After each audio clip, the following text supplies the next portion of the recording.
Donc, bonjour à tous pour la suite du cours de dessin. Je vais vous montrer encore de nouvelles fonctions à utiliser dans AutoCAD. Donc, on va commencer à utiliser des fonctions légèrement plus complexes.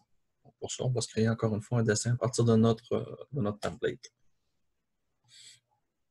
Donc, ici, je vais me créer un dessin et je vais pouvoir aller travailler directement dans le modèle encore une fois. Cette fois-ci, on va utiliser une échelle différente. Donc, on va vouloir fonctionner en métrique. Donc, pour ça, moi, je vais aller dans mon menu pour aller chercher unité ici. Donc, cette fois-ci, on va y aller en millimètres. Et je vais faire OK. Parfait. Donc, ce que je vais vouloir dessiner, c'est une espèce de gros fromage suisse pour l'instant. Donc, je vais commencer par un cercle. Donc, la fonction cercle ici, avec un rayon de 104 mm. Une fois que je vais avoir obtenu mon cercle ici, donc la fonction cercle, de façon générale, vous avez plusieurs options. Vous pouvez partir du centre et écrire en fait le rayon. Vous pouvez écrire le diamètre du cercle que vous allez préférer, des cercles par 2 points et 3 points. Pour l'instant, quand on veut fabriquer un cercle de départ, on va pas mal toujours utiliser la fonction center radius. Et parfois, on va vouloir utiliser ici les tangentes pour pouvoir dessiner un cercle afin de faire une forme qui continue une autre forme. Donc ça, je viendrai légèrement plus tard, mais il y a plusieurs façons de le faire. Mais on va probablement utiliser les cercles tangentes quelquefois. Donc, on a notre cercle. Ce qu'on va vouloir faire, Donc, ce que je vais vouloir faire, je vais vouloir faire des dents dans mon cercle ici. Donc, en créant des cercles de 25 de rayon. Et ce que je vais vouloir faire, c'est que je vais vouloir répéter mon cercle 6 fois à l'intérieur de mon cercle pour faire comme des dents ici en demi-lune. Donc, la prochaine étape, ça va être de dessiner le deuxième. Donc, la façon de le faire, je pourrais utiliser ça ici. Je pourrais essayer de me tracer une ligne ici à, si celle-ci est à 90, donc aller à 30 degrés, donc diviser mon cercle en 6 et tout simplement me faire une ligne qui est parfaitement à 30 degrés. Pour faire, normalement, tous les chiffres qu'on inscrivait ici permettaient de choisir la longueur de notre trait. Si on veut choisir l'angle, vous allez appuyer sur le bouton Tab de votre clavier, donc juste au-dessus du cap lock. Et là, ça va changer sur l'angle. Donc là, l'angle, on va choisir 30 et on va faire Enter. Même si ma ligne de passe, ce n'est pas important pour l'instant. Et je pourrais dessiner mon deuxième cercle ici. 25. Et voilà. Ça serait une méthode fonctionnelle, mais ça pourrait être une méthode fastidieuse aussi. Quand on commence à tomber avec des angles plus tannants à calculer, ça devient plus lourd. Et ce n'est pas efficace si j'avais 200 dents à faire, comme par exemple pour un engrenage, ça commencerait à être vraiment lourd. Donc, je vais effacer ce que j'ai fait et je vais vouloir copier ce cercle-là. Pour ça, il existe une fonction qui s'appelle array. Okay, vous allez voir, si vous avez la version en français, ça va s'appeler autrement, sauf que vous allez voir le symbole des 4 carrés ici. Il existe 4 types, donc les arrays rectangulaires, en chemin et polaire. Dans notre cas, on va vouloir y aller avec le polaire. Donc le polaire m'indique de choisir un objet. Ce que je veux faire, c'est que je veux répéter mon cercle. Donc c'est mon objet que je veux répéter. Je vais appuyer sur espace, une fois que j'ai choisi tous les objets que je veux répéter. Il me demande le point de rotation central, donc le centre de mon cercle. Et vous pouvez voir, ça me fait apparaître d'autres cercles. Là, par défaut, il y en met 6. Donc, dans notre cas, on va vouloir le laisser là. Mais je pourrais changer l'angle qu'il y a entre les cercles, ou je pourrais changer le nombre de cercles que j'ai, et ça va pouvoir fonctionner, directement. Donc, si ici, je mets 8 à la place de 6, voilà, ça me donne 8 cercles. Et si j'en mets 6, ça en donne 6. Une fois que ça c'est fait, je peux sortir de ma fonction, et je suis content, parce que ça fonctionne. Maintenant, je veux avoir uniquement la section ici. Je vais éliminer le reste. Donc, pour pouvoir éliminer le reste, on va utiliser la fonction trim. Ajuster. Donc, la fonction trim, lorsque vous allez cliquer sur trim, la première chose que vous allez faire, c'est appuyer sur espace. Et là, vous allez aller effacer le morceau que vous ne voulez pas. pouvez tout simplement draguer votre souris comme ça, et vous voyez, ça a effacé la ligne jusqu'à son prochain point de rencontre. Maintenant, petite subtilité, après avoir utilisé la fonction arrêt. Comme là, ici, on va vouloir effacer la section de mon cercle ici, à l'intérieur, mais je voudrais aussi effacer la section ici. Puis quand je le fais, ça ne fonctionne pas. Donc, je vais quitter la fonction arrêt en appuyant sur Escape. Ce qui se passe, c'est que mon cercle ici est comme groupé avec les autres cercles. Donc, ce que je vais vouloir faire, je vais vouloir les séparer. Donc, pour ça, je vais faire la fonction explode. Donc, exploser, probablement en français. Et donc, maintenant, chacun de mes cercles sont indépendants les uns des autres. Ils ne sont plus groupés. Donc, maintenant, je vais réutiliser ma fonction trim. Je clique, j'appuie sur espace et je suis prêt à enlever tous les morceaux. Je n'ai pas besoin. Je peux enlever vraiment toutes les sections comme ça. Encore une fois, notre carré, vous pouvez voir, il est toujours vert lorsque je suis avec la fonction trim. Donc, tout ce que je touche va être éliminé. Donc, vous devez quand même être prudent. Mais sachez que vous avez toujours le bon vieux CTRL-Z si jamais vous faites un petit passage droit. Comme ça. Et comme ça. Maintenant, je pourrais essayer d'effacer cette ligne-là, ici. Et vous pouvez voir, ça ne fonctionne pas. Parce que c'est la dernière entité de cette ligne-là. Et donc, je ne peux pas la raccourcir. En fait, je peux juste l'éliminer, rendu à ce stade-là, parce qu'elle n'a aucun autre point de rencontre que ces deux points d'extrémité. Donc, lorsque ça arrive, la fonction trim ne fonctionne pas. Si je veux l'enlever, je dois utiliser le bon vieux delete pour enlever ce morceau-là. Donc, maintenant, voilà, on a notre cercle indenté selon les dimensions qu'on voulait avoir. Donc là, on a découvert la fonction arrêt et la fonction trim. OK, maintenant, je vais vous montrer une autre fonction pendant qu'on est à l'intérieur de ce morceau-là. Je pourrais me faire une ligne qui part du coin de mon cercle ici et qui vient vers mon centre, par exemple. De cette ligne-là, ça va arriver parfois qu'au lieu de vouloir la raccourcir, je vais vouloir la rallonger. Donc, encore une fois, vous allez dans Trim ou dans votre ajusté et vous avez donc Extend. Donc, ça fonctionne selon le même principe que raccourcir, mais on va vouloir utiliser. On va faire encore une fois espace et on va cliquer sur l'extrémité de la ligne qu'on veut prolonger. Si je la prolonge encore, ici, vous voyez, elle ne veut plus prolonger parce qu'il n'y a pas de point plus loin sur laquelle cette ligne-là peut aller se raccorder. Donc, elle ne se rallongera pas à l'infini. Ça, c'est pour la fonction extend. Maintenant, on peut jouer avec, tantôt je vous disais, avec des arcs, différents types de cercles. Donc, par exemple, ce que je pourrais vouloir faire comme cercle, je pourrais vouloir faire un cercle qui passe par 3 points. Exact. Donc, à partir de 3 points dans l'espace, on peut toujours choisir la position d'un cercle. Ça, celle-ci sert peut-être moins souvent que le bon vieux tangente-tangente rayon. Bon vieux tangente-tangente rayon pourrait me dire, mettons, je veux arrondir le coin ici entre mes deux cercles. Donc, je pourrais placer, je voudrais qu'il y ait un cercle tangent ici à mon cercle et qu'il soit aussi tangent à cette ligne-là. Et maintenant, il me reste à choisir le rayon à lequel je voudrais que ce soit. Bon, si ça c'est un cercle de 25, on va se faire un rayon ici à 5. Ah, et vous voyez, il me place un cercle qui est parfaitement tangent à mes deux lignes.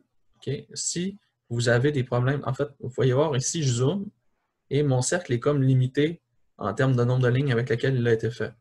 C'est, dans le fond, le logiciel tend à simplifier ses cercles pour l'affichage. Donc, en ce moment, les deux cercles passent parfaitement sur la ligne. Si je veux ajuster la taille de mon dessin pour ça, je vais utiliser la fonction regen. Donc, regen, comme ça. Je vais appuyer sur Enter. Et là, vous pouvez voir mon cercle est parfait. Cependant, quand je vais faire un zoom arrière, par la suite, je vais être limité en dimension maximum de mon dessin. Donc, si jamais vous êtes limité en zoom, que vous n'êtes plus capable de grossir et que vous devriez encore, donc faites la fonction regen au plus gros que vous êtes déjà et vous pourrez encore grossir par la suite.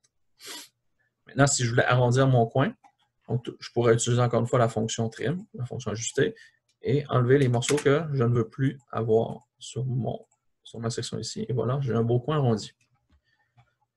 Cette méthode-là, si vous voulez faire des arrondis, c'est un exemple, mais ce n'est pas la meilleure méthode.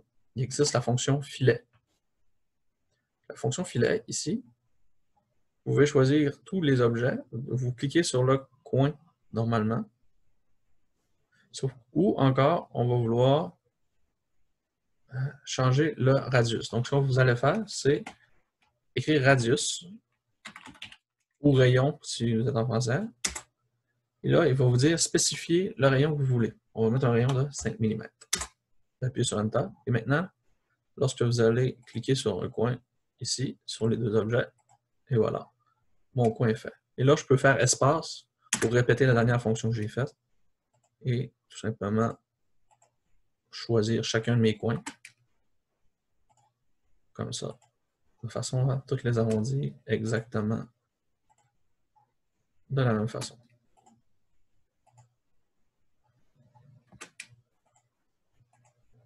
Donc, c'est beaucoup moins long que de faire des cercles tangents et de pouvoir les placer pour arrondir, mais le but n'est pas toujours de faire des arrondis. Parfois, le but va être de vraiment faire des formes, par exemple, comme pour faire un crochet ou des choses comme ça.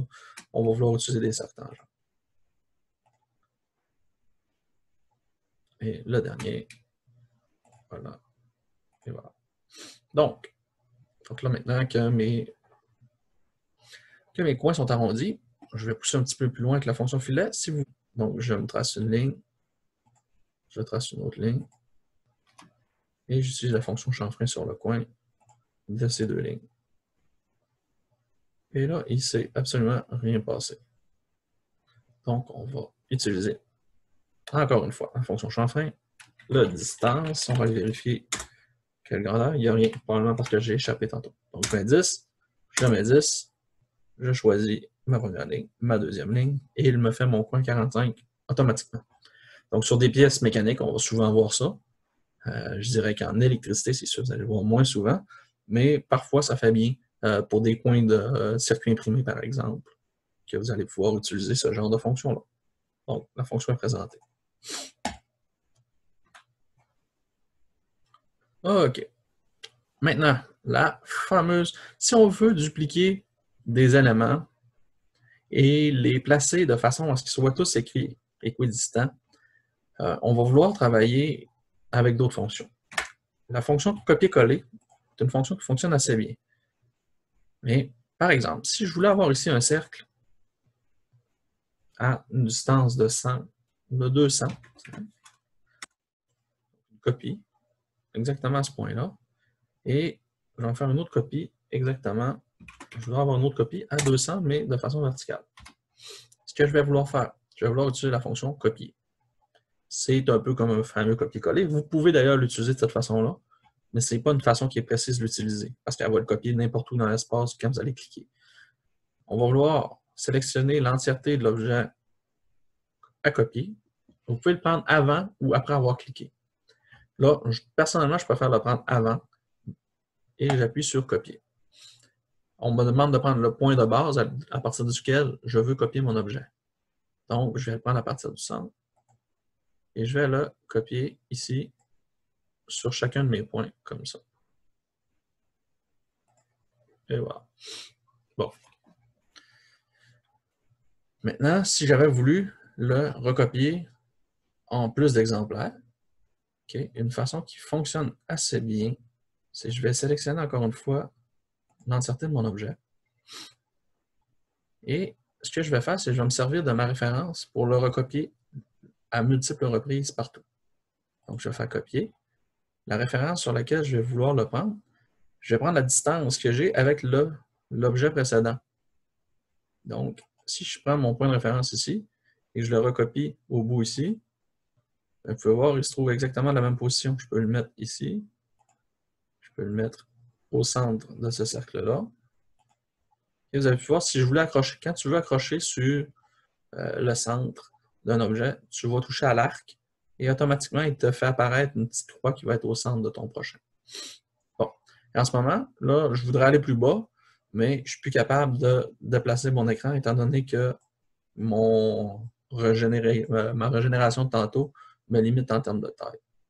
Donc, c'était juste pour vous montrer la fonction ici, comment pouvoir utiliser la fonction copier-coller pour pouvoir faire des déplacements rapides. Ça fait très bien quand on déplace des textes dans des tableaux, des choses comme ça. Bon, la seconde méthode, je vais faire encore une fois des CTRL-Z. Seconde façon de faire ça, certains s'en douteront, on va utiliser notre fonction array, mais cette fois, la fonction rectangulaire. Et vous pouvez voir déjà en cliquant dessus, vous voyez que ça se comporte déjà comme on voudrait. Donc ici, en termes de colonnes, combien de colonnes que je veux? Je vais faire 3 colonnes. Et la distance que j'ai entre mes colonnes. La distance entre mes colonnes, tantôt on était à 200. C'était un petit peu serré, on va y aller à 225. Et voilà. Et le nombre de rangées. Donc j'aimerais avoir 3 rangées séparées à 225. Et vous pouvez voir la rangée, ils l'ont faite vers le haut, de par la flèche ici. Donc ce que vous pouvez faire, si vous mettez moins 225 ici, donc ça va aller dans l'autre direction.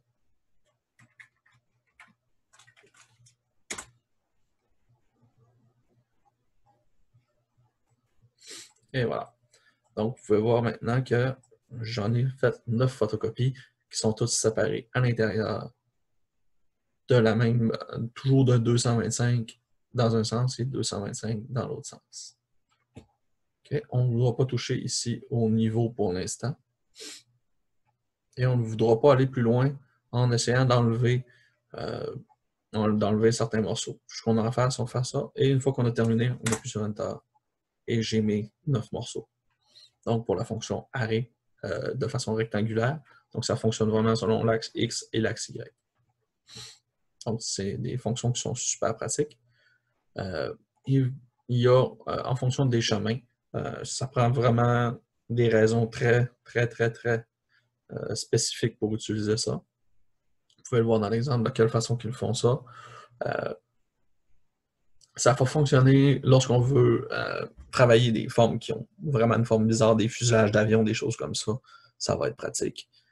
Mais à part ça, je dirais en termes de dessin mécanique et électrique, une fonction qu'on n'utilisera pratiquement pas. Maintenant, la dernière fonction que j'aimerais vous montrer, ça va être la fonction de rotation. Donc, au niveau ici de mon groupe, encore une fois, il est tout raccordé ensemble, donc je vais vouloir le dégrouper. Je vais essayer la fonction onGroup. Donc,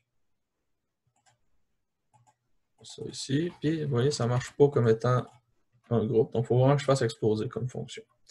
Donc, je vais prendre ça, explode. Bon, et j'ai reséparé. Vous allez voir qu'en faisant explode, ce que ça l'a fait aussi, ça ne va pas juste séparer mes objets entre eux. Chacune des parties de mes objets sont maintenant indépendantes. Donc, si je sélectionne mon arc, ça sélectionne uniquement l'arc, ça ne sélectionne plus l'entièreté de ça. On pourrait décider de vouloir travailler cette pièce-là comme étant un tout. Donc, pour ça, je peux faire la fonction groupe. Donc, en faisant un groupe maintenant, et voilà, j'ai un groupe que je peux déplacer par son centre et que je peux utiliser comme étant un seul morceau. C'est juste pour vous montrer ce morceau-là. Et je vais vouloir ce morceau-là et jouer avec l'objet rotation. Donc, l'objet rotation, vous allez choisir votre objet ici, appuyer sur espace, spécifier le point de rotation. Dans ce cas-ci, on va vouloir le tourner sur lui-même. Et là, en ce moment, il me le tourne. Vous pouvez voir, je peux le faire à l'œil. Moi, ce qui m'intéresserait, ça serait probablement de le tourner, étant donné que mon cercle était dans le fond, séparé en sections de 60 degrés. J'aimerais ça le tourner de 30 degrés, de façon à ce qu'il soit comme ça. Donc ça, c'est pour la rotation. Et il y a la fonction miroir. La fonction miroir, vous devez, dans le fond, c'est si vous voulez faire une réflexion de votre objet, donc vous devez spécifier le premier point. Dans ce cas-ci, j'aimerais faire une réflexion par rapport à mon centre là, jusqu'à cette ligne-là, ce qui va me donner une réflexion par rapport à l'axe horizontal. Et après ça, il me demande, est-ce que je veux effacer la source ou pas? Dans ce cas-ci, je vais marquer O. Y pour yes, donc probablement O pour oui.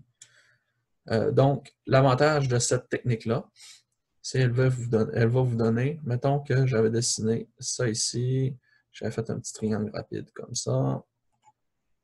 OK, j'aurais pu, tiens, on va faire ça comme ça, et que je voulais recopier cette partie-là, mais sans effacer, en gardant ça ici, je pourrais choisir mes 3 lignes ici, faire miroir, par rapport à ça ici.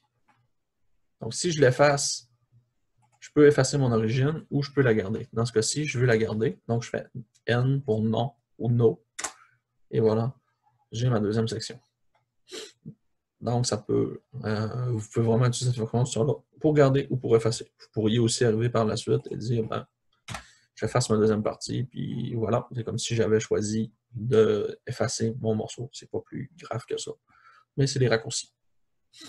Donc, ce sera les nouvelles fonctions que je voulais vous montrer pour aujourd'hui et qui seront fort probablement mis à votre utilisation lors du pendant le prochain exercice. Merci.